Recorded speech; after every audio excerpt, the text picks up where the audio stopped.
Innallaha wa malaikatahu yusalluna ala nabi. Ya ayyuhalladzina amanu sallu alaihi wa sallimu taslima. Sesungguhnya Allah dan para malaikatnya, bayangkan Allah dan para malaikatnya bersalawat kepada Rasulullah Muhammad sallallahu alaihi wasallam, maka wahai orang-orang yang beriman, bersalawatlah kalian kepada Rasulullah dengan sebaik-baik salawat. Ibu bapak, saudara-saudara sekalian, teristimewa yang kita hormati, tamu kehormatan kita siang hari ini, Bapak Wakil Gubernur Provinsi Sumatera Selatan, dan terkhusus yang kita hormati, Sahibul Bait yang mengundang kita datang ke tempat ini, Bapak Haji Hatta beserta keluarga yang insya Allah dimuliakan dan dirahmati oleh Allah Subhanahu wa Ta'ala. Ibrahim alaihissalam punya istri namanya Siti Sarah. Siti Sarah punya usul sama suaminya, Bang, kamu kan nabi, harus ada penerus ke perjuangan. Maksudnya, ya kita tidak punya anak, kawinlah kau bang. Ah, yang benar aja. Ibrahim alaihissalam disuruh kawin sama istrinya. Apa dia bilang? Nggak tega saya, bah, sayang. Kaulah hidup, kaulah separuh jiwaku. Nggak mungkin saya mengecewakan. Kalau ini Allah kasih saya takdirku, ya sudah, nggak punya anak, nggak apa-apa. Diderasa terus, kawinlah kau bang. Ibrahim bilang, tidak mau saya. Kawin kau, saya tidak mau. Luar biasa, Ibrahim dipaksa nikah sama istrinya, tidak mau. Kita sekarang dilarang sembunyi-sembunyi. Ibrahim alaihissalam akhirnya apa? Selang beberapa saat dipaksa terus. Oke lah, baiklah kalau begitu, saya menikah. Siapa? Kata Siti Sarah, nggak usah banyak bicara, itu aja pembantu kita si Hajar. Jadi Siti Hajar itu pembantunya Siti Sarah. Selang beberapa saat nikah, Ibrahim alaihissalam dengan Siti Hajar hamil. Selang beberapa saat hamil pula Siti Sarah, tapi sudah diizinkan suaminya nikah, apalagi sudah menikah. Maka ibu-ibu kalau sampai sekarang belum punya anak, nah, coba terapinya Siti Sarah. Ini Pak Nova ini luar biasa, 10 tahun menunggu anak baru dapat. Ada dua kemungkinan. Mana ini Pak Nova? Ada dua kemungkinan. Satu, suami yang sabar dan setia, menunggu sampai 10 tahun. Yang kedua, suami yang takut sama istrinya. Sama takut, akhirnya ada punya pilihan. Akhirnya dikabulkan kan? Nah, Siti Hajar punya anak namanya Ismail. Inilah keturunan Islam. Ibrahim alaihissalam dengan Siti Sarah lahir anaknya namanya Ishak. Inilah keturunan Yahudi. Jadi kita Islam dengan Yahudi itu satu nenek, cuma Yahudi kurang ajar. Nah, setelah beberapa saat, usia Ibrahim alaihissalam usianya 13 tahun. Kira-kira Ismail 13 sampai 14 tahun. Tanggal 8 Zulhijjah, mimpi Ibrahim, potong itu anakmu. Bangun Ibrahim. Ini mimpi atau wahyu? Kalau mimpi kenapa jelas sekali? Kalau wahyu kenapa anak disuruh potong? Berpikir-pikir Ibrahim sepanjang malam. Pada tanggal 8 Zulhijjah. Maka tanggal 8 Zulhijjah kita orang Islam sekarang disebut hari Tarwiyah atau hari berpikir-pikir. Kita sunnah berpuasa. Tanggal 9 Zulhijjah mimpi lagi Ibrahim alaihissalam. Ibrahim, potong itu anakmu. Bangun Ibrahim.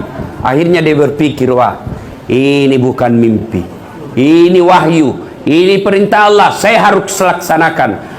Tanggal 9 Zulhijjah Ibrahim yakin mimpinya adalah wahyu. Maka kita tanggal 9 Zulhijjah sekarang disebut hari Arafah atau hari keyakinan. Tanggal 10 Zulhijjah dia panggil anaknya, Mail, Ismail, sini kau dulu nak. Apa Pak C? Apa Pak? Saya diperintah Allah untuk potong kamu nak. Bagaimana menurutmu? Kira-kira kalau anaknya bapak dikasih tahu di rumah begini, apa jawabannya anaknya Pak?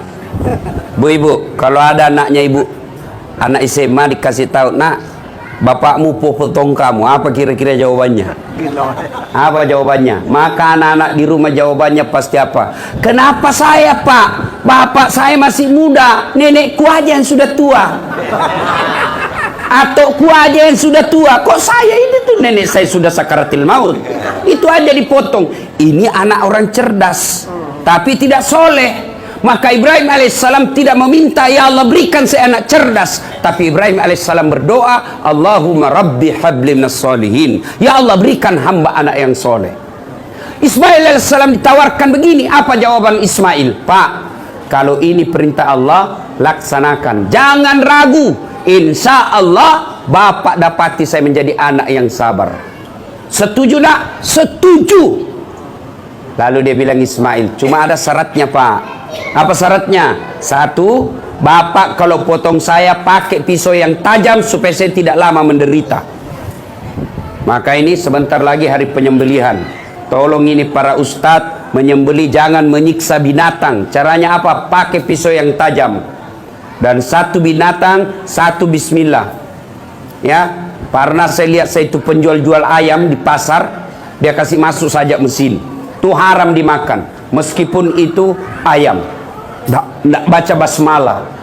Ya, ada yang baca basmalah, tapi orang kafir nggak sah juga, sama makan daging bangkai. Ada juga penjual ayam itu saya lihat ayam potong, 50 ayam dia potong, tapi cuma satu kali basmalah. Apa dia bilang? Bismillahirrahmanirrahim kali 50 kali. Enggak boleh bos, satu-satu ayam satu basmalah. Ya.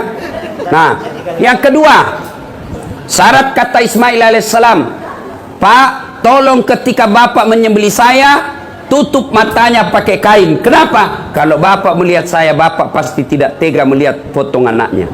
Baik, yang kedua. Yang ketiga kata Ismail alaihissalam, tolong ketika bapak potong saya, ikat kaki dan tanganku dengan tali supaya saya tidak meronta-ronta kesakitan. Yang keempat, baju yang saya pakai sebaiknya jangan kena darah supaya ibuku tidak melihat bekas-bekas darahku. Dan yang kelima, kalau saya sudah wafat, tolong depan rumah tidak ada anak-anak lelaki yang lewat seumuranku supaya ibuku tidak mengenang saya. Baik, tanggal 10 Zulhijjah dibawalah anaknya Ismail ke Mina sekarang. Maka tanggal 10 Zulhijjah sekarang kita orang Islam disebut hari An-Nakhar atau hari melaksanakan janji. Maka kita sunnah puasa 8, 9, 10 Zulhijjah. Nah sudah, alhamdulillah. Sampailah di situ, dibaringkanlah Ibrahim, Ismail ditutup matanya, bapaknya tutup matanya. Ibrahim ambil pisau, Ismail ikat kaki dan tangannya. Lalu dia keluarkan pisaunya. Dia gorok leher anaknya, tapi tidak mempan.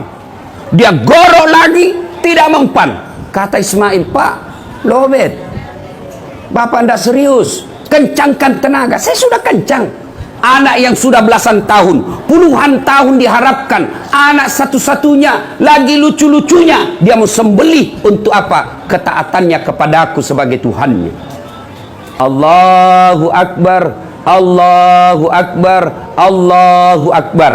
La ilaha illallah, huwallahu akbar, Allahu Akbar, walillahil hamd. Itulah kalimat takbir. Kalau kita lebaran, Allahu Akbar, Allahu Akbar, Allahu Akbar, la ilaha illallah, Allahu Akbar, Allahu Akbar, walillahil hamd. Maka disunnahkan ketika kita menuju ke tempat lebaran, apakah lapangan, apakah masjid, kita membaca kalimat ini. Cuma anak-anak kita sekarang ini kayak yang dia baca kalau pergi lebaran. Bukan ambil handphone, selfie. OTW khutbah Idul Fitri. Sampai di masjid duduk lagi menunggu ceramah. Sudah sholat sunnah 2 rakaat, dia foto sambil sujud. Alhamdulillah salat tahiyatul masjid. Sholat pun dia foto. Tidak seperti ini. Maka bapak ibu, tuan-tuan, puan-puan, begitu datang ke masjid, ucapkan Allahu Akbar, Allahu Akbar, Allahu Akbar, Allahu Akbar, walillahil hamd.